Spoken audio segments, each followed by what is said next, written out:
আমরা পেয়ারা বানিয়েছি। পেয়ারার যে যে যার জমি সে হচ্ছে টপে একদম ওনার বাসা দেখেন, এই দেখেন, আরে দারুণ বাসা করেছে তো।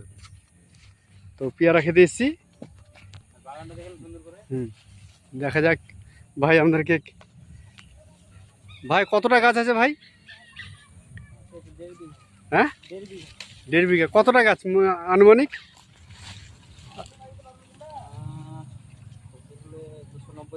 290 পিস।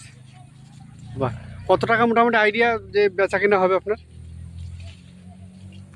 আইডিয়া বলা মুশকিল, তাও আনুমানিক 1 লাখ। 1 লাখ হয়ে যাবে না? বাহ, ভাইয়ের বাগানে এসেছি তো সত্যি যে আপনাদেরকে দেখাই। এই দেখেন সাইজটা মোটামুটি প্রায় প্রায় অন্ততপক্ষে 400 হবে নাকি গো? এক একটা 400 হবে। একটা এখন যে সাইজ আছে এগুলো 400 হবে, কিন্তু এর থেকে বড় সাইজ হয় মিনিমাম 700, 1 কিলো ওজনও হয়। বাপ রে বাপ, কিলো হয়। ওরে সর্বনাশ। বাহ, 7 কিলো। তো ওই যে দেখুন তো 3 দিন ধরে এই বাগানটা আমি দেখছি। তো আজকে যাই হোক সময় হয়ে গেছে, তো আজকে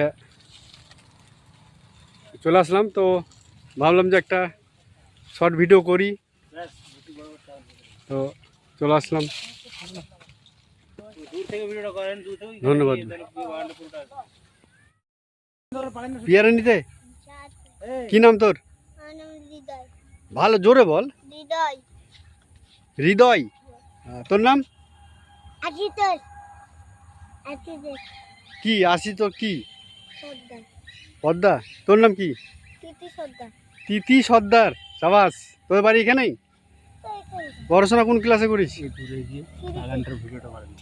থ্রিতে। তুই? তুই শিশুতে। সাবাস। খিচড়ি দেয় তো? খেতে দেয় তো? বাহ।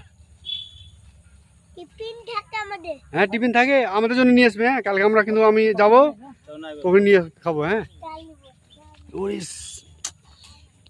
সেই স্বাদ বাগান থেকে পেয়ারা মাইরি, মানে এই এই কলকাতা বোম্বাই এসে ঘুরেও পাওয়া যাবে না। এই যে বাগান থেকে এই ভাই আমার পেয়ারা বাগানে আসলাম খাবো বলে, তো ভাই আমাদেরকে বললো কোনো সমস্যা নাই, তোমরা যতটা পারবা খাও।